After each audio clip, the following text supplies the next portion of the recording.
Hello everyone, welcome to foundation classes. My name is Amit. चलिए आज के सेशन को स्टार्ट करते हैं। आज के सेशन में हम CDP PYQ सीरीज़ की क्लास नंबर 11 करेंगे। 10 क्लासेस हमारी कंप्लीट हो चुकी हैं, जिसमें मैं आपको 2011 से लेकर 2023 तक आपके CTET के जितने भी एग्ज़ाम हुए हैं उनके ओरिजिनल जो क्वेश्चंस हैं वो प्रैक्टिस करवा रहा हूँ। आपको अच्छे से पता है किसी भी एग्ज़ाम को क्रैक करने के लिए आपके जो प्रैक्टिस सेट हैं, मॉक टेस्ट हैं, वो कितने ज़्यादा इंपॉर्टेंट होते हैं, जबकि हम जो कर रहे हैं वो आपके ओरिजिनल प्रीवियस ईयर क्वेश्चंस हैं। तो आपको अच्छे से पता है ये कितने ज़्यादा इंपॉर्टेंट है, ठीक है। और जो हमारी CDP है उसकी थ्योरी क्लासेस भी कंप्लीट हो चुकी हैं, आप प्लेलिस्ट में जाकर उनको भी देख सकते हैं। तो चलिए स्टार्ट करते हैं। अगर आपको वीडियो अच्छी लगती है तो वीडियो को लाइक कीजिए, शेयर कीजिए, चैनल को सब्सक्राइब कीजिए, क्योंकि जैसे जैसे अब आपका एग्जाम पास आएगा हम हर सब्जेक्ट के प्रैक्टिस सेट लेकर आने वाले हैं, और जो कि आपके ओरिजिनल प्रीवियस ईयर होंगे, ठीक है। तो आपका फर्स्ट क्वेश्चन है, निम्नलिखित में से कौन सा स्थूल कौशल का मतलब होता है ग्रॉस मोटर स्किल्स के उपयोग का एक उदाहरण है। देखिए, 2 टाइप की स्किल होती हैं, एक होती है आपकी ग्रॉस मोटर स्किल्स, एक होती है आपकी फाइन मोटर स्किल्स। अब इनमें डिफरेंस क्या होता है? ग्रॉस मोटर स्किल्स का मतलब होता है जहां पर आपकी जो बड़ी मांसपेशियां है ना वो काम करें, जैसे आपके हाथ हो गए, आपके पैर हो गए। और फाइन मोटर स्किल्स वो होती हैं जहां पर आपके जो छोटे हिस्से हैं ना वो सब काम करें, यानी कि आपको ज़्यादा फोर्स लगाने की जरूरत नहीं होती है। जैसे आप एक मटर को क्या कर रहे हैं, उंगलियों से दबा रहे हैं, तो आपके फाइन मोटर स्किल्स में आ जाएगा। आप पुस्तक के क्या कर रहे हैं, पेजेस को पलट रहे हैं, ये भी क्या आएगा, आपकी फाइन मोटर स्किल्स में आएगा, क्योंकि नॉर्मल सी बात है, इसमें ज़्यादा फोर्स नहीं लग रहा है। आप पेंसिल को पकड़ रहे हैं, इसलिए क्या किस में आएगा, आपके फाइन मोटर स्किल्स में आएगा। तो बचा क्या आपके पास, आंसर नंबर ए, यानी कि एक पैर पर संतुलन बनाना, बैलेंसिंग ऑन ए 1 फुट, ठीक है। तो ये क्या हो गया आपका ग्रॉस मोटर स्किल्स। आगे चलते हैं। विकासात्मक परिवर्तन किसका परिणाम है, यानी कि डेवलपमेंटल चेंज। देखिए, जो हमारा डेवलपमेंट का टॉपिक है, मैंने आपको 12 से 13 प्रॉपर्टी बताई हैं डेवलपमेंट की। अब डेवलपमेंट होता क्या है आप थ्योरी क्लासेस में उनको जाकर देख सकते हैं। वहां पर मैंने आपको बताया था जो डेवलपमेंट है ना उसमें आपकी हेरिडिटी का भी और आपके एनवायरमेंट का भी दोनों का रोल होता है, ठीक है। तो हम देखते हैं ऑप्शंस को। Unique combination of genetic and environmental circumstances, यानी कि आपकी आनुवांशिक और पर्यावरणीय परिस्थितियों दोनों का संयोजन होता है। तो यही आपका क्या हो जाएगा, करेक्ट हो जाएगा। आगे हम देखते हैं फिर भी ऑप्शंस को। ओनली जेनेटिक के बारे में बात कर रहा है, यानी कि केवल और आनुवांशिक, ये भी आपका नहीं हो सकता। यहाँ पे सिर्फ और सिर्फ किसकी बात कर रहा है, सामाजिक सांस्कृतिक कारक का, ये भी आपका नहीं हो सकता। और वैसे भी मैंने आपको बता रखा है जहां पर भी ओनली लग जाए ना वो आपका ऑप्शन हमेशा क्या होता है, गलत होता है। तो ये दोनों भी गलत हो गए। लास्ट है, न तो आनुवांशिक और न ही पर्यावरणीय कारक, ये भी आपका रॉन्ग है। तो करेक्ट आंसर क्या हो जाएगा, आंसर नंबर ए, यानी कि आपके डेवलपमेंट में आपकी हेरिडिटी और आपके एनवायरमेंट दोनों का रोल होता है। आगे चलते हैं। 2 से 6 वर्ष की अवधि को क्या कहा जाता है? तो देखिए, आपको अच्छे से पता है जो आपकी इन्फेंसी होती है वो 0 से 2 साल तक होती है, ठीक है। आपका जो अर्ली चाइल्डहुड है वो आपका 2 से 6 वर्ष होता है, ठीक है। मिडिल चाइल्डहुड आप 6 से या 7 से 11 वर्ष तक लगा सकते हैं, और एडोलेसेंस ये आपकी 11 प्लस हो जाती है, ठीक है। यानी कि 11 प्लस से और 18 तक ये आपकी एडोलेसेंस हो जाती है। तो यहां पर हमारा करेक्ट आंसर क्या हो जाएगा, आंसर नंबर बी, यानी कि अर्ली चाइल्डहुड, ठीक है। आगे चलते हैं। हबी कथन।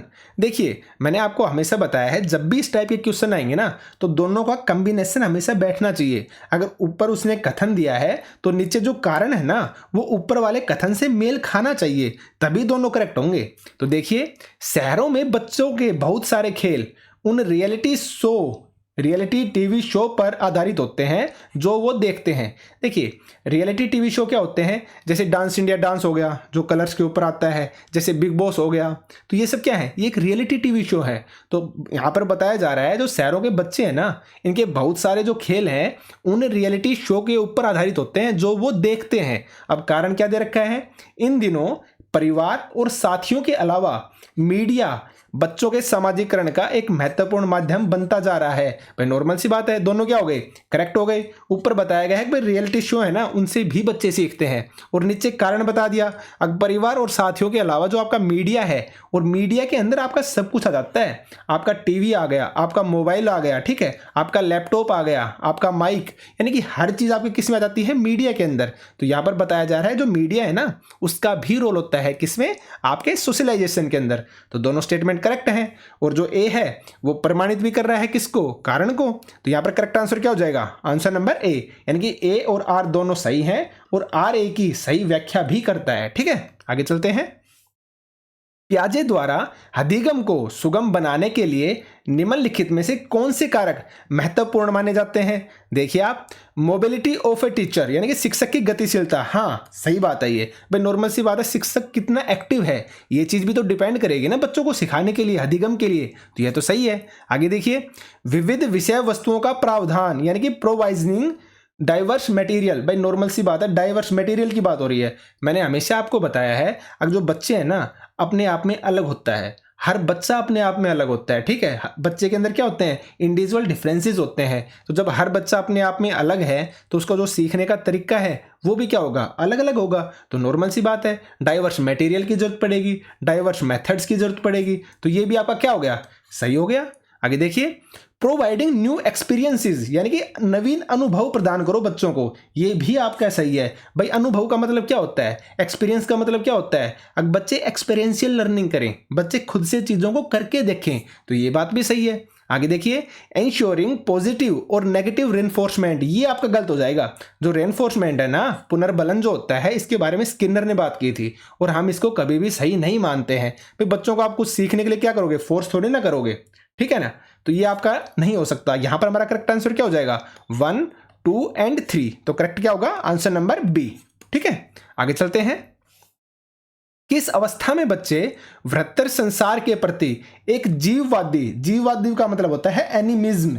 देखिए मैं जब भी करवाता हूं ना तो मैं कोशिश करता हूं दोनों लैंग्वेज में, आप इस चीज को समझिए। काफी ऐसी चीजें आपके सामने आएंगी जो आप हिंदी में समझना आसान होगा, इंग्लिश में आप नहीं समझ पाएंगे, और काफी चीजें ऐसी भी होंगी जो आप हिंदी के अंदर नहीं समझ पाएंगे, लेकिन जब आपके सामने इंग्लिश आती है ना तो आप उस चीज को आसानी से समझ जाते हैं। तो आप कोशिश करें दोनों चीजों में करें, ठीक है। और मैक्सिमम आप ये समझना, जो स्टेटमेंट होती है ना उसका जो मेन वर्ड होता है, जो टॉपिक का मेन वर्ड है, वो आप इंग्लिश में ही करें तो ज्यादा बेटर है, ठीक है। तो देखिए, किस अवस्था में बच्चे वृत्तर संसार के प्रति एक जीववादी यानी कि एनिमिज्म दृष्टिकोण रखते हैं और मानते हैं कि पेड़ों और पौधों के साथ साथ चलते हुए बादलों और पर्वतों के पत्थरों से भी प्रेरणा मिल सकती है। तो देखिए आप एनिमिज्म का मतलब समझिए। एनिमिज्म का मतलब होता है, एक जो बच्चा है ना वो क्या करता है, आपने कभी देखा होगा, एक एग्जांपल से समझिए आप। जो छोटा बच्चा होता है उसका जो खिलौना होता है, जैसे आप ये मानिए गुड़िया है उसके हाथ में, तो क्या करेगा, वो गुड़िया के साथ ऐसा बिहेव करेगा जैसे गुड़िया जीवित हो, ठीक है। वो क्या करेगा, गुड़िया को नहलाएगा, उसको कपड़े पहनाना, उसको खाना खिलाना, इस टाइप की चीजें करेंगे। क्यों, क्योंकि बच्चों को लगता है इसके अंदर भी क्या है, जीवन है। इसको बोलते हैं एनिमिज्म। और बच्चा किस एज में शो करता है, बच्चा शो करता है आपके प्री ऑपरेशनल स्टेज के अंदर, यानी कि 2 से 7 वर्ष की जो एज है ना, इस एज में बच्चा शो करेगा किसको, किसको, एनिमिज्म को, ठीक है। तो मैंने जो थ्योरी क्लासेस करवाई है ना वहां पर मैंने हर स्टेज के बारे में बताया है, आप जाकर उन थ्योरी क्लासेस को देख सकते हैं, ठीक है, प्लेलिस्ट में आपको मिल जाएंगी। आगे चलते हैं। निम्नलिखित में से किसके अनुसार बच्चों के संज्ञानात्मक विकास में भाषा एक महत्वपूर्ण भूमिका निभाती है। देखिए ऑप्शंस को, लेव वाइगोत्स्की, जीन पियाजे, हावर्ड गार्डनर और लॉरेंस कोलबर्ग। देखिए आप इस चीज को समझिए, मैंने आपको लेव वाइगोत्स्की की थ्योरी करवाई थी तो वहां पर मैंने बताया था कि इन्होंने 3 चीजों के ऊपर सबसे ज्यादा फोकस किया था। वो कौन सी थी, एक तो आपकी लैंग्वेज थी, ठीक है, एक आपकी सोसाइटी और एक आपका कल्चर। इन 3 चीजों के ऊपर सबसे ज्यादा फोकस किया था लेव वाइगोत्स्की ने। ये कहा था कि जो बच्चे हैं ना वो समाज में रहकर सीखते हैं, कोऑपरेटिव लर्निंग से, यानी कि एक दूसरे के सहयोग से सीखते हैं बच्चे। ये बात किसने की थी, लेव वाइगोत्स्की ने। तो यहां पर भाषा के बारे में पूछा है तो भाषा के ऊपर किसने जोर दिया था, लेव वाइगोत्स्की ने। करेक्ट आंसर क्या हो जाएगा, आंसर नंबर ए। आगे चलते हैं। वाइगोत्स्की के अनुसार बच्चे निम्नलिखित में से किसके द्वारा सीखते हैं। फिर से क्वेश्चन आ गया, देखिए आप, प्रतियोगिता के द्वारा। गलत है भाई, मैंने आपको बताया था बच्चों के अंदर कभी भी कंपटीशन नहीं करवाना है। अगर कंपटीशन आपको करवाना है तो बच्चे का खुद से करवाइए। आज उसके 10 में से 7 नंबर आ रहे हैं तो आप उसको समझाइए या उसकी प्रैक्टिस करवाइए। कल वो 10 में से 9 नंबर लेके आए या 10 में से 10 नंबर लेके आए, यानी कि खुद से कंपटीशन करवाना। आगे देखिए, साथियों के साथ अंतःक्रिया द्वारा, ये आपका करेक्ट होगा, यानी कि कोऑपरेटिव लर्निंग। बच्चा अपने साथियों के साथ मिलकर सीख रहा है, ये आपका हो सकता है। फिर भी हम ऑप्शंस को देखते हैं क्योंकि हमें बेस्ट चुनना होता है। पुरस्कार के लिए प्रयास करने और दंड से बचने द्वारा, ये भी आपका गलत है। उद्दीपन अनुक्रिया संबंध निर्माण द्वारा, ये भी आपका गलत है। करेक्ट आंसर क्या हो जाएगा? आंसर नंबर बी, क्योंकि वाइगोत्स्की ने इसी के बारे में ही बात की थी। आगे चलते हैं। एक बाल केंद्रित कक्षा में बच्चे, देखिए यानी कि चाइल्ड सेंटर्ड है कक्षा, जो क्लासरूम है ना वो चाइल्ड सेंटर्ड है, बच्चे की सुनी जाती है, बच्चे को माना जाता है। तो देखिए निष्क्रिय अनुकरणकर्ता के रूप में देखे जाते हैं, गलत है भाई। ज्ञान के निर्माण में सक्रिय रूप से संलग्न होते हैं, ये आपका सही हो सकता है। आगे देखते हैं। ब्लैक बोर्ड से उत्तरों की प्रतिलिपि बनाने को अग्रसर होते हैं, ये भी गलत है, यानी कि वो नकल कर रहे हैं, बस डायरेक्ट जो बोर्ड पर लिखा हुआ है ना उसको उतार लेते हैं, ये भी गलत है। केवल निष्क्रिय श्रोता होने चाहिए, ये भी आपका गलत है। जो बाल केंद्रित कक्षा है ना, माना जाता है कि बच्चे है ना वो एक्टिव होते हैं, वो निष्क्रिय नहीं होते हैं, वो सक्रिय होते हैं, एक्टिव होते हैं। तो यहां पर हमारा करेक्ट क्या होगा आंसर? आंसर नंबर बी, यानी कि वो ज्ञान का निर्माण भी खुद कर रहे हैं एक्टिव रहते हुए। आगे चलते हैं। निम्नलिखित में से कौन सा सही सुमेलित युग्म है? तो देखिए सबसे पहले है आपका सजा और आज्ञाकारिता, अभिविन्यास, यानी कि नियम तय नहीं होते अपितु समाज की भलाई के लिए इन्हें बदला जा सकता है। और ये स्टेज थी आपकी पनिशमेंट, ओबीडियंस, ओरिएंटेशन। देखिए जो आपने लॉरेंस कोलबर्ग की मोरल डेवलपमेंट थ्योरी पढ़ी थी ना, उसमें उन्होंने 3 लेवल दिए थे और हर लेवल में 2 स्टेजेस दी थी, यानी कि टोटल 6 स्टेजेस हो गई थी। ठीक है, जो उनकी फर्स्ट स्टेज थी उसका नाम था पनिशमेंट एंड ओबीडियंस ओरिएंटेशन। इसमें उन्होंने बताया था कि जो बच्चे होते हैं ना, जो छोटे बच्चे हैं, छोटे बच्चों के बारे में बताते हैं ये, उनकी खुद की कोई मोरल नहीं होती, कोई उनकी खुद की नैतिकता नहीं होती है। जो उनके माँ बाप या जो उनके बड़े हैं ना, जो गार्जियन है ना, जो उनको बोलते हैं ना, वही चीज़ उनके लिए अच्छी होती है या फिर बुरी होती है। ये आता है आपका पनिशमेंट एंड ओबीडियंस के अंदर। और जो आपकी सेकंड स्टेज थी उसके अंदर था आपका इंस्ट्रूमेंटल पर्पज। अब इंस्ट्रूमेंटल पर्पज क्या होता है? यानी कि टिट फॉर टैट, यानी कि जैसे को तैसा। ठीक है, ये आपकी स्टेज नंबर 2 थी। देन उसके बाद आपका लेवल 2 स्टार्ट होता है। उसमें सबसे थर्ड जो स्टेज थी उसका नाम था good boy and good girl. अब इसमें क्या होता है? इसमें बताया गया था जो बच्चा है ना वो अपने आप को अच्छा दिखाने के लिए, चाहे लड़का हो या लड़की हो, अपने आप को अच्छा दिखाने के लिए दूसरों के सामने कैसा बिहेव करते हैं? अच्छा बिहेव करते हैं, अच्छा बनने की कोशिश करते हैं। ठीक है, इसको बोलते हैं good boy and good girl orientation. मैंने इन सब चीज़ों के बारे में जो थ्योरी क्लासेज हैं बहुत ही अच्छे से और अपने जो नॉर्मल देसी एग्जाम्पल होते हैं ना, तो आप आराम से समझ सको उनके अकॉर्डिंग समझाया है। आप जाकर उन थ्योरी क्लासेस को देखिए। तो यहाँ पर जो हमारा करेक्ट आंसर होगा ना वो होगा आंसर नंबर बी। तो आपके थर्ड स्टेज है good boy and good girl. उसके बाद जो फोर्थ स्टेज थी वो है आपकी लॉ एंड ऑर्डर ओरिएंटेशन। उसके बाद फिफ्थ स्टेज है उसको बोलते हैं सोशल कॉन्टैक्ट ओरिएंटेशन। और आपकी एक सिक्स्थ स्टेज है, इसको बोलते हैं एथिकल प्रिंसिपल। ठीक है, एथिकल प्रिंसिपल। तो ये टोटल 6 स्टेजेस और 3 लेवल। आगे चलते हैं। हावर्ड गार्डनर के सिद्धांत में खालिस्तान बुद्धि पर उच्च व्यक्ति वनस्पतियों और जीवों की विभिन्न प्रजातियों की सुंदरता को पहचाना जा सकता है और उसे अवगत हो सकता है। तो नॉर्मल सी बात है, जो हावर्ड गार्डनर हैं इन्होंने कौन सी थ्योरी दी थी? Multiple intelligence theory. आपको याद होना चाहिए ये सब। ठीक है, टिप्स पे रखो इन चीजों को। मल्टीपल इंटेलिजेंस थ्योरी किसने दी थी? आपकी हावर्ड गार्डनर ने। इन्होंने 9 तरह की इंटेलिजेंस बताई थी। स्टार्टिंग में 8 बताई थी, बाद में इन्होंने एक और जोड़ दी थी। तो जो इंटेलिजेंस आपकी वनस्पति से, आपके जीवों से रिलेटेड होती है ना, यानी कि आपकी प्रकृति से रिलेटेड होती है, वो क्या है? नॉर्मल सी बात है, आपकी बी होगी, यानी कि प्राकृतिक होगी, नेचुरलिस्टिक होगी। ठीक है ना, तो यहां पर आपका करेक्ट आंसर क्या हो जाएगा?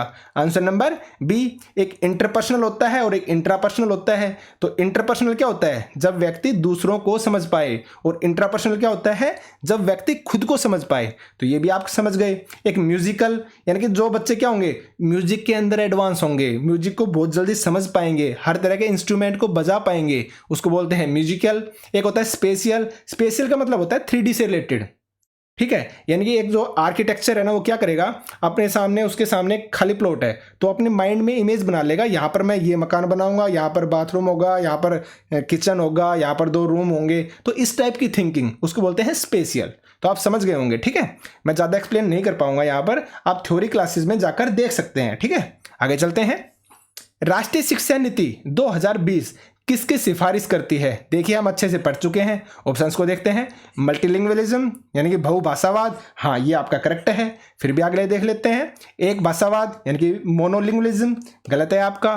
पाठ्यचर्या का मानकीकरण, मैंने हमेशा बताया कभी भी कोई चीज स्टैंडर्ड मत रखो, चीजें कैसी होनी चाहिए, फ्लेक्सिबल होनी चाहिए, लचीली होनी चाहिए, तो ये भी आपका गलत हो गया। आगे फिर स्टैंडर्ड की बात कर रहा है तो ये भी आपका गलत। करेक्ट आंसर क्या होगा, आंसर नंबर ए। आगे चलते हैं। एक शिक्षिका यह धारणा रखती है कि लड़के अधिक बुद्धिमान और जोखिम लेने वाले होते हैं और लड़कियां आज्ञाकारी और ईमानदार होती हैं और उसी के अनुरूप व्यवहार करती हैं। यह किसका उदाहरण है? मैंने आपको जेंडर जो टॉपिक करवाया था, एक एक चीज के बारे में मैंने आपको अच्छे से बताया है। अगर आपने वो पढ़ा है तो आप समझ जाएंगे इसको क्या बोलते हैं, जेंडर पूर्वाग्रह यानी कि जेंडर बायस। ठीक है ना, तो ये आपका करेक्ट आंसर हो जाएगा। आगे चलते हैं। अभिकथन और कारण का फिर से क्वेश्चन आ गया। देखिए आप, मैं समझा चुका हूं इनको कैसे करते हैं। शिक्षकों को बच्चों का आकलन करने के लिए विभिन्न प्रकार की आकलन तकनीक और विधियों का प्रयोग करना चाहिए। एकदम करेक्ट है भाई, मैं आपको बता चुका हूं हर बच्चा अपने आप में अलग होता है, हर बच्चे की कैपेबिलिटी अलग होती है। तो हम हर बच्चे को जब हम असेस करते हैं ना, उनका असेसमेंट करते हैं ना, तो हमें अलग अलग तरीके से करना चाहिए। भाई हो सकता है कोई बच्चा स्टडी में अच्छा हो, लेकिन वही दूसरी तरफ अगर हम देखें तो कोई बच्चा खेल में अच्छा हो सकता है। तो नॉर्मल सी बात है, दोनों की अपनी अपनी अलग अलग कैपेबिलिटी हो गई ना, तो हम सिर्फ स्टडी के बेस पर तो जांच नहीं कर सकते हैं। तो इसलिए बोला गया है जो बच्चों का आकलन है ना, वो विभिन्न तरीकों से, विभिन्न विधियों से करना चाहिए। ठीक है, आपके फर्स्ट स्टेटमेंट तो सही है। आगे देखिए, कोई भी एक आकलन तकनीक बच्चे की प्रगति और विकास के क्षेत्रों के बारे में जानकारी प्रदान करने में सक्षम नहीं है। हाँ, ये भी आपका सही है भाई, यहां पर यही तो बोला जा रहा है ना। अब कोई भी एक आकलन होगा ना, कोई भी एक तकनीक होगी ना, वो बच्चे को अच्छे से थोड़ी ना जांच पाएगी। भाई हो सकता है वो बच्चा स्टडी में अच्छा हो, खेल में अच्छा नहीं हो, या हो सकता है स्टडी में अच्छा नहीं हो, खेल में अच्छा हो। तो ये दोनों चीजें क्या हो गई, सही हो गई। तो यहां पर अब आपका आंसर क्या हो जाएगा, ए और आर दोनों सही हैं और आर ए की सही व्याख्या करता है। ठीक है, आगे चलते हैं। निम्न में से कौन सी स्थिति अधिगम के आकलन को नहीं दर्शाती है? देखिए, नहीं दर्शाने की बात हो रही है, यानी कि असेसमेंट को नहीं दर्शाती, लर्निंग असेसमेंट को। देखिए, छात्र सक्रिय रूप से सोचते हैं कि वे कहाँ हैं, उन्हें कहाँ पहुंचना है और वहां कैसे पहुंचेंगे। एकदम करेक्ट है भाई, क्योंकि छात्र क्या बोले जा रहा है, सक्रिय है भाई, एक्टिव है, ये तो सही है। आगे देखिए, शिक्षक अधिगम को सुसाधित करने के लिए रचनात्मक गुणात्मक प्रतिक्रिया देते हैं, ये भी आपका सही है। आगे देखिए, प्रदर्शन बढ़ाने के लिए छात्रों के बीच लगातार तुलना यानी कि कंपैरिजन, कंपटीशन, मैंने बताया ये आप नहीं करवाओगे कभी भी बच्चों से, मैं आपको ये चीज बता चुका हूं। आगे देखते हैं, रचनात्मक मूल्यांकन की कई विधियों जैसे सहकर्मी यानी कि कोऑपरेटिव लर्निंग और स्व मूल्यांकन यानी कि सेल्फ असेसमेंट का उपयोग किया जाता है, ये भी आपका सही है। तो करेक्ट आंसर क्या होगा, आंसर नंबर सी, क्योंकि आपसे पूछा गया है नहीं है, तो कौन सा नहीं है, आंसर नंबर सी नहीं है। आगे चलते हैं। समावेशी शिक्षा यानी कि इंक्लूसिव एजुकेशन, मैं आपको बता चुका हूं क्या होती है। इंक्लूसिव एजुकेशन का मतलब होता है चाहे बच्चा किसी भी तरह का हो, हमें सभी बच्चों को एक साथ लेकर चलना है, एक जगह ही पढ़ाना है और सभी को एक तरह की ही शिक्षा देनी है, किसी के साथ कोई भेदभाव नहीं करना है, एजुकेशन फॉर ऑल के नियम पर चलना है। ठीक है, इसको बोलते हैं हम समावेशी शिक्षा। तो देखिए, समावेशी शिक्षा यानी कि इंक्लूसिव एजुकेशन के लिए क्या जरूरी है, लचीला शिक्षा शास्त्र यानी कि फ्लेक्सिबल पेडागोजी। हाँ करेक्ट है भाई। आगे देखिए, अगम्य इमारत यानी इनएसेसिबल बिल्डिंग, ये आपका गलत है। यानी कि जो आपकी बिल्डिंग है ना, जहां पर आप पढ़ा रहे हैं, जो स्कूल है, वो कैसी होनी चाहिए, बच्चों की हेल्प करने वाली होनी चाहिए, बच्चों के लिए अवरोधक का काम ना करे वो। ठीक है, आगे देखिए, दृढ़ मानसिकता यानी कि रिजिड माइंडसेट, मैंने आपको बताया ना कोई भी चीज रिजिड नहीं होनी चाहिए, कैसी होनी चाहिए, फ्लेक्सिबल होनी चाहिए। तो ये भी क्या हो जाएगा आपका, गलत हो जाएगा। आगे देखिए, मानकीकृत पाठ्यक्रम यानी कि स्टैंडर्डाइज करिकुलम, मैंने बताया ना कोई भी चीज स्टैंडर्ड मत रखो, कैसे रखो, फ्लेक्सिबल रखो। भाई स्टैंडर्ड का मतलब ये होता है वो चीज एक नियम के अनुसार क्या है, बंद है, उस चीज को वैसे ही करना पड़ेगा। जैसे आप एक एग्जाम्पल से समझिए, कोई फेस्टिवल है और टीचर क्लास में आया और उसने अपना पढ़ाना स्टार्ट किया, जैसे वो डेली पढ़ाना स्टार्ट करता है, लेकिन बच्चों ने बोला अक्सर आज हमारा पढ़ने का मूड नहीं है, आज फेस्टिवल है और आज हम कुछ अलग चीजें करेंगे। ठीक है, लेकिन टीचर ने बोला नहीं, चीजें स्टैंडर्ड है, मैं पहले से डिसाइड कर चुका हूं, हमेशा से ऐसे ही पढ़ते आए हैं और ऐसे ही पढ़ना पड़ेगा, तो इसको बोलते हैं स्टैंडर्डाइज। तो हमें क्या करना है, ऐसे नहीं रखना है, हमें फ्लेक्सिबल होना है, हमें सिचुएशन के अकॉर्डिंग सोचना है। ठीक है, तो यहां पर आपका करेक्ट आंसर क्या होगा, आंसर नंबर ए, यानी कि फ्लेक्सिबल पेडागोजी होनी चाहिए, ये आपका करेक्ट हो जाएगा। ठीक है, तो आंसर क्या होगा, आंसर नंबर ए। आगे चलते हैं। निम्नलिखित में से कौन सी अक्षमता सामाजिक संचार यानी कि सोशल कम्युनिकेशन में चुनौतियों का कारण बनती है? ऑप्शंस देखते हैं। संवलिनता यानी कि ऑटिज्म, डिसकैलकुलिया, डिसग्राफिया या लोकोमोटर डिसेबिलिटी। देखिए सबसे पहले आप सोशल कम्युनिकेशन का मतलब समझिए। सोशल कम्युनिकेशन का मतलब होता है जब आप सामने वाले से अच्छे से बातचीत कर पाएं, सोशली कम्युनिकेट कर पाएं, अपनी बातों को दूसरों से कह पाए और दूसरों की बातों को खुद समझ पाएं। तो यह कौन नहीं समझ पाता, यानी कि चुनौती के बारे में पूछा है, तो इनमें से कौन सा होगा? यहां पर आपका करेक्ट आंसर होगा आंसर नंबर ए, यानी कि ऑटिज्म।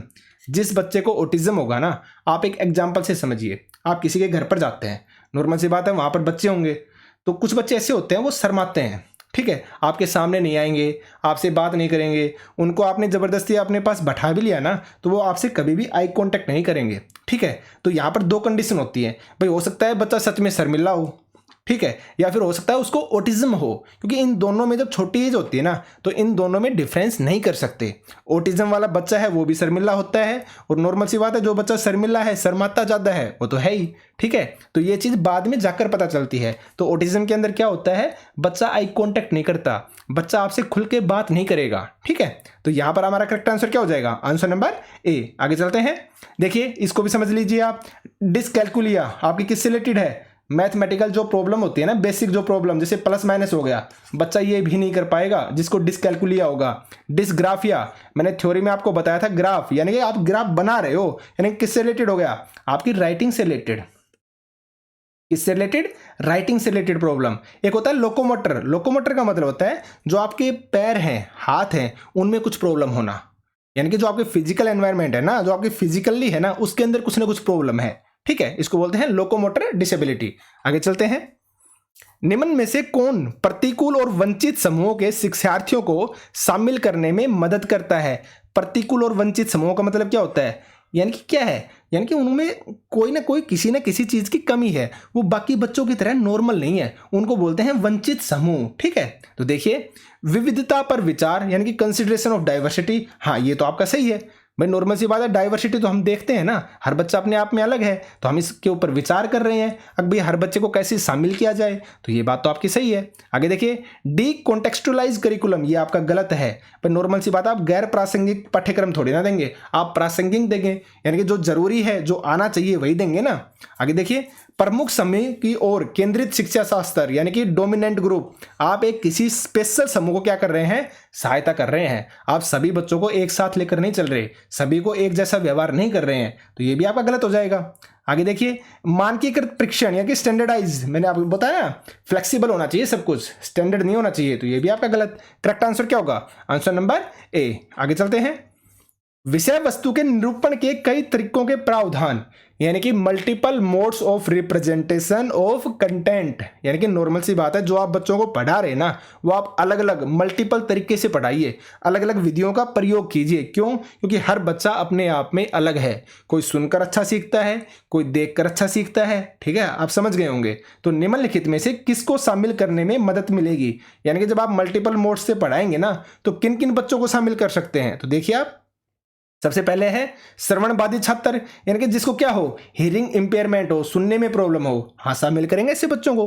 विजुअल इंपेयरमेंट, जिसको देखने में प्रॉब्लम हो, इनको भी शामिल करते हैं। लर्निंग डिसेबिलिटीज, यानी कि जिसको सीखने में ही प्रॉब्लम है, उनको भी शामिल करेंगे। और लोकोमोटर डिसेबिलिटीज, हाँ इनको भी हम शामिल करेंगे। तो यहाँ हमारा करेक्ट आंसर क्या होगा? आंसर नंबर डी, यानी कि 1, 2, 3 एंड 4 सभी शामिल होंगे। आगे चलते हैं, निम्नलिखित में से कौन सी अक्षमता निर्दिष्ट करने वाले छात्रों को शामिल करने के लिए उपयुक्त समायोजन रणनीति का सही सुमेलित युग्म है?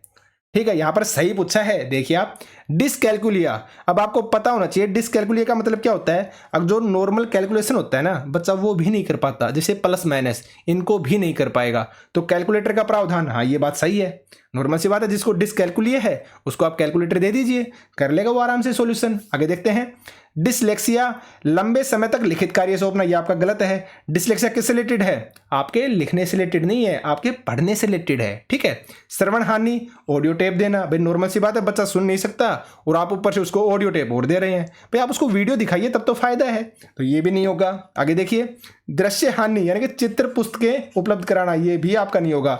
एक तो बच्चा देख नहीं पा रहा, ऊपर से आप उसको चित्र वाली पुस्तकें उपलब्ध करवा रहे हैं, तो ये भी गलत है। करेक्ट आंसर क्या होगा? Answer number A. आगे चलते हैं, प्रारंभिक कक्षाओं में शिक्षण अधिगम प्रक्रिया के लिए निम्नलिखित में से कौन सा दृष्टिकोण बेहतर है, यानी कि बेस्ट पूछा है, कौन सा अच्छा है। तो देखिए, बिना समझे नकल करना गलत है भाई, नॉर्मल सी बात है, इमिटेशन तो आपको करनी ही नहीं है, और बिना समझे तो बिल्कुल भी नहीं। आगे देखिए, करके सीखना यानी कि लर्निंग बाय डूइंग, ये आपका करेक्ट है, ये अच्छी चीज़ होती है। बच्चे एक्सपीरियंशियल लर्निंग दे, अपने अनुभवों से सीखें, बच्चे करके सीखें, यानी कि लर्निंग बाय डूइंग, जैसे प्रैक्टिकल होती है ना उस तरह से। जैसे स्कूल में या कॉलेजेस के अंदर क्या होती है, लैब होती है, वहाँ पर बच्चे क्या करते हैं, खुद से करके सीखते हैं, तो ये सही है आपका। निष्क्रिय रूप से सुनना, ये भी आपका गलत है, और रटकर याद करना, ये भी आपका गलत है। करेक्ट आंसर क्या होगा आपका, आंसर नंबर बी, यानी कि करके सीखना, ये एक अच्छा है। ठीक है, आगे चलते हैं। अधिगम के लिए विद्यालय के सामाजिक जीवन में भागीदारी महत्वपूर्ण होती है। यस, एकदम सही है भाई ये बात। अगर आप सीख रहे हैं ना तो विद्यालय का बहुत बड़ा योगदान होता है, तो ये आपकी बात सही है। आगे देखिए कारण, अधिगम प्राथमिक रूप से एक सामाजिक गतिविधि है, यानी कि सोशल एक्टिविटी है। और ये टॉपिक जब मैंने आपको लर्निंग करवाई थी थ्योरी क्लास में, तब मैंने फर्स्ट स्टेटमेंट यही दी थी, जो सीखना है ना वो एक सोशल एक्टिविटी है, यानी कि हम समाज में रहकर ही सीखते हैं। तो दोनों के दोनों क्या हो गए, आपके सही हो गए। आपका राइट आंसर क्या होगा, आंसर नंबर ए, यानी कि ए और आर दोनों सही हैं, और आर ए की सही व्याख्या भी करता है। ठीक है, यानी कि सोशल एक्टिविटी है। आगे चलते हैं। शिक्षक कक्षा की गतिविधियों को खालिस्तान सार्थक बना सकते हैं। देखिए, उन्हें वियोजित खंडों में विभाजित करके, यानी कि डिसकनेक्टेड चंक्स, ये आपका गलत है। पर नॉर्मल सी बात है, हमें बताया गया है या साइकोलॉजी बताती है, पेडागोजी बताती है कि चीज़ों को कनेक्ट करके पढ़ाइए, इससे बच्चे ज़्यादा अच्छे से सीखेंगे। तो आप तो डिस्कनेक्ट कर रहे हैं, ये तो नहीं हो सकता। आगे देखिए, गिविंग एम्बिगुअस इंस्ट्रक्शन, एम्बिगुअस का मतलब होता है जो चीज़ आपको समझ में ही नहीं आए, अगर वो कहना चाह रहा है, क्या चाह रहा है, ठीक है, तो ये भी आपका गलत है। भाई हमें तो बच्चों को समझाना है ना, तो जब उनको समझ में तो तब आएगा जब वो समझ पाएंगे, अगर सामने वाला बोल क्या रहा है, तो ये भी नहीं हो सकता। आगे देखिए, प्रेजेंट डी कॉन्टेक्चुअल मैनर, ये भी आपका गलत है, यानी कि गैर संदर्भित, ये भी आपका गलत है। संदर्भित चीजें होनी चाहिए, बच्चों के समझ में आनी चाहिए, कॉन्टेक्स्ट के अकॉर्डिंग होनी चाहिए, तो ये भी आपका गलत है। आगे देखिए, उन्हें प्रमाणिक संदर्भ में स्थापित करके, यानी कि situating them in the authentic manner, ये आपका करेक्ट होगा। ठीक है, तो राइट आंसर क्या हो जाएगा, आंसर नंबर डी। आगे चलते हैं। निम्नलिखित में से कौन सी शैक्षणिक पद्धतियां शिक्षण अधिगम प्रक्रिया में सकारात्मक योगदान नहीं देती हैं। देखिए, नहीं देती हैं पूछिए, यानी कि सिखाने के अंदर, पढ़ाई के अंदर कौन सी चीजें हैं ना सकारात्मक योगदान नहीं देती हैं। तो देखिए ऑप्शंस को, आवश्यकता के अनुसार पाठ्यचर्या अनुकूलन, यानी कि एज पर नीड करिकुलम होना चाहिए, ये आपका सही है। पर जैसी जरूरत होगी उसी के अकॉर्डिंग क्या मिलेगा, आपकी पाठ्यचर्या मिलेगी, ये बात तो सही है।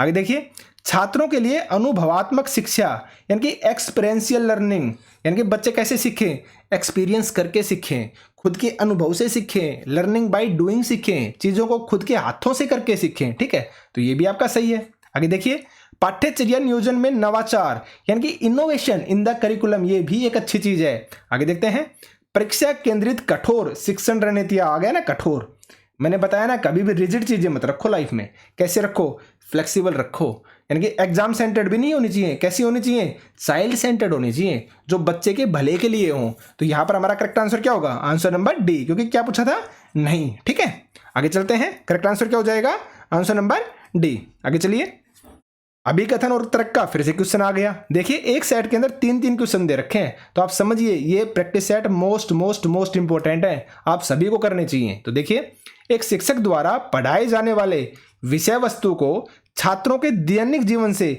अनुभवों से जोड़ना चाहिए, एकदम राइट है, करेक्ट है भाई। साइकोलॉजी या पेडागोजी कहती है ये जो चीज़ें आप बच्चों को सिखा रहे हैं ना, उनके दैनिक जीवन से जोड़िए, इससे बच्चे ज़्यादा आसानी से सीख पाएंगे। उनको लगेगा ये तो हमारी रियल लाइफ की प्रॉब्लम है, जो हम डेली स्कूल से बाहर क्या करते हैं, अनुभव करते हैं। जब आप ऐसी चीज़ों को स्कूल में डिस्कस करेगा ना टीचर बच्चों के साथ, तो बच्चे ज़्यादा आसानी से सीखेंगे और ज़्यादा से ज़्यादा वो टीचर से जुड़ पाएंगे, तो उनकी जो लर्निंग है वो भी अच्छे तरीके से हो पाएगी। अब तर्क देखिए, बच्चे स्कूल में जीवन से बहुत ही महत्वपूर्ण अनुभव लेकर आते हैं, जिस पर शिक्षा को ध्यान देना चाहिए, ये भी आपका करेक्ट है। हमने पढ़ा है ना, जो स्कूल हैं हमारे, जो सरकारी स्कूल्स हैं, उनके बाहर लिखा भी होता है, शिक्षार्थ आइए सेवार्थ जाइए, यानी कहने का मतलब क्या है, अगर जब बच्चे स्कूल में प्रवेश लेते हैं ना तो उनकी अपनी एक भाषा होती है, उनकी एक अपनी संस्कृति होती है जो बच्चे बाहर से ही सीख कर आते हैं। और शिक्षिका को क्या करना चाहिए, इन सब बातों का ध्यान रखना चाहिए। अगर बच्चे किसी भी तरीके से हर्ट ना हो, उनकी भाषा का सम्मान हो, उनकी संस्कृति का सम्मान हो, ठीक है। तो ये भी स्टेटमेंट सही है, तो आपका सेम आंसर होगा, आंसर नंबर ए, यानी कि ए और आर दोनों सही है और आर सही व्याख्या करता है किसकी, ए की, ठीक है। आगे चलते हैं। निम्नलिखित में से कौन शिक्षार्थियों को अपने स्वयं के अधिगम का मूल्यांकन करने और समझ की जांच करने में मदद करता है। देखिए मोस्ट इंपॉर्टेंट क्वेश्चन है और मैं थ्योरी क्लास में इसको बता भी चुका हूं। देखिए फॉरगेटिंग गलत है भाई, अनुकरण यानी कि इमिटेशन यानी कि नकल करना ये भी आपका गलत है। उसके बाद है हदीस संज्ञान यानी मेटाकॉग्निशन, ये आपका करेक्ट है। आगे देखिए रटकर याद करना यानी कि रोट मेमोराइजेशन, ये भी आपका गलत है। अब आपको पता होना चाहिए मेटाकॉग्निशन का मतलब क्या होता है, ये चीज़ आपको पता होनी चाहिए। देखिए आप कभी कोई डिसीजन लेते हैं लाइफ में तो आपने नॉर्मल सी बात है, आपको कुछ ओपन करना है, जैसे आप लाइब्रेरी ओपन कर रहे हैं या स्कूल ओपन कर रहे हैं, कुछ भी लगा लीजिए। आप लाइफ में कोई भी डिसीजन लेते हैं तो सीधी सिंपल सी बात है, आपने डिसीजन ले लिया, अब भाई मैं क्या कर रहा हूँ, इस काम को कर रहा हूँ, आपने डिसीजन ले लिया। उसके बाद आप क्या करते हैं, कुछ समय बाद फिर से सोचते हैं कि यार जो मैं करने की कोशिश कर रहा हूँ ना वो सही कर रहा हूँ या नहीं कर रहा हूँ, कहीं मैं कुछ गलत तो नहीं कर रहा हूँ। यानी कि आप अपनी सोच के बारे में ही फिर से सोचते हैं, अपने जो खुद की थिंकिंग है ना, खुद के जो आपने डिसाइड किया है ना, उसी विचार के बारे में आप फिर से सोच रहे हैं। तो यानी कि अपनी थिंकिंग के बारे में दोबारा सोचना ही क्या कहलाता है, मेटाकॉग्निशन कहलाता है। खुद की थिंकिंग के बारे में ही दोबारा थिंकिंग करना, ठीक है। तो करेक्ट आंसर क्या हो जाएगा, आंसर नंबर सी। आगे चलते हैं। बच्चों में भ्रांतियां यानी कि मिसकंसेप्शंस, जो बच्चे एरर्स करते हैं ना, गलतियां करते हैं ना, जो भ्रांतियां हैं ना, जो मिसकंसेप्शंस हैं, ये क्या होते हैं। देखिए एबनॉर्मल होते हैं, गलत है भाई। टिपिकल होते हैं, ये भी गलत है। रेयर होते हैं, ये भी गलत है। ये कैसे होते हैं, नेचुरल होते हैं।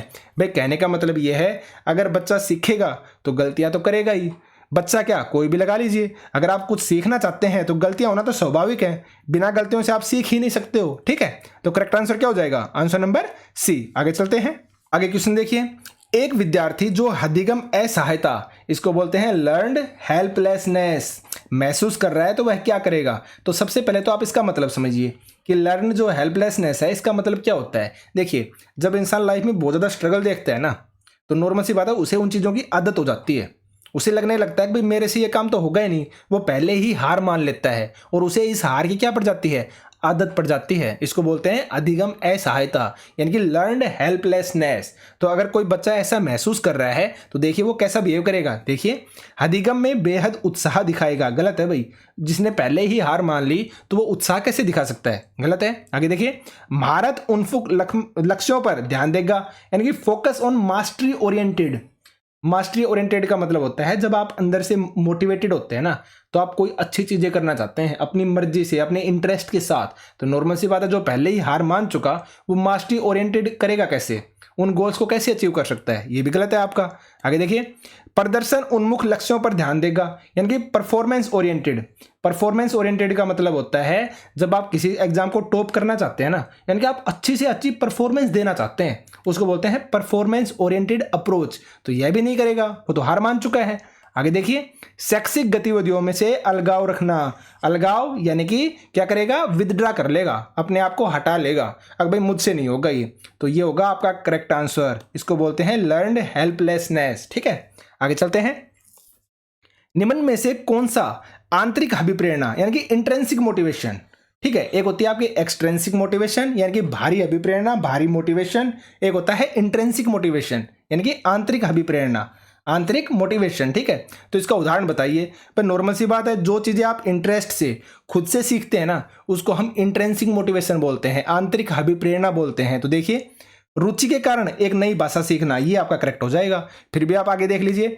नगद पुरस्कार जीतने के लिए चित्रकारी करना, गलत है भाई, क्योंकि यहाँ पर जो आप सीख रहे हैं ना, जो चित्रकारी कर रहे हैं ना, किस लिए कर रहे हैं, इनाम के लिए कर रहे हैं। और इनाम क्या हो गया, एक बाहरी अभिप्रेरणा हो गई कि आपको इनाम मिलेगा, आप पुरस्कार मिलेगा, इसलिए आप पढ़ रहे हैं, तो गलत हो गया। पुरस्कार जीतने के लिए किसी खेल में भाग लेना, ये भी गलत है क्योंकि आप पुरस्कार के लिए कर रहे हैं। माता पिता की प्रशंसा पाने के लिए पढ़ाई करना, ये भी आपका गलत है। करेक्ट आंसर क्या होगा, रुचि के कारण एक नई भाषा सीखना, यानी कि आपका खुद सा इंटरेस्ट है उस चीज़ के अंदर, इसलिए आप उस चीज़ को कर रहे हैं, खुद इंटरेस्टेड है आप करने में, खुद का इंटरेस्ट है, ठीक है। तो ये होता है इंट्रिंसिक मोटिवेशन। करेक्ट आंसर क्या होगा, आंसर नंबर ए। आगे चलते हैं। अधिगम को प्रभावित करने वाला निम्नलिखित में से कौन सा कारक एनवायरमेंटल फैक्टर है, पर्यावरणीय कारक है? ये आप अच्छे से जानते हैं। पर्सनल कारक और एनवायरमेंटल फैक्टर्स दोनों जानते हैं आप। जैसे एटीट्यूड है यानी कि मनोभाव है, ये आपका पर्सनल होता है ना। हम बोलते हैं ना यार इस व्यक्ति में तो बहुत ज़्यादा एटीट्यूड है, तो क्या हो गया, ये पर्यावरणीय कारक थोड़ी ना है, बाहर से थोड़ी ना है, ये तो इंसान का नेचर है, उसके अंदर होता है, तो ये तो आपका नहीं हो सकता। आगे देखिए मोटिवेशन, ये भी क्या होता है, इंसान के अंदर होती है, ये भी नहीं हो सकता। आगे देखिए व्यक्तित्व लक्षण यानी पर्सनैलिटी ट्रेट्स, उसका नेचर, उसका स्वभाव कैसा है, वो गुस्से वाला है या शांत है, इमोशनल है, ठीक है, या झगड़ालू है, तो ये क्या हो गए बच्चे इंसान के जो व्यक्तित्व लक्षण है ना वो होते हैं, तो ये भी पर्सनल होते हैं, ये भी आपका नहीं हो सकता। अब लास्ट में बचता है आपका स्कूल, तो स्कूल क्या होता है, आपका एनवायरमेंटल फैक्टर होता है, ठीक है। तो यहाँ पर करेक्ट आंसर क्या होगा, आंसर नंबर डी। तो ये आपके 30 क्वेश्चंस थे। आप डेली इन प्रैक्टिस सेट को कीजिए, आपको बहुत कुछ सीखने को मिलेगा, और आप इस चीज़ को माइंड में सेट रखिए, सिर्फ और सिर्फ थ्योरी करने से कुछ भी नहीं होगा। अगर आपने उस चीज़ की अच्छे से प्रैक्टिस नहीं की है तो आपको 100% लॉस होगा। तो प्रैक्टिस करिए, इन क्लासेस को अच्छे से देखिए, वीडियो को लाइक कीजिए, शेयर कीजिए, चैनल को सब्सक्राइब कीजिए, ठीक है। आज के लिए सिर्फ इतना ही। Thank you.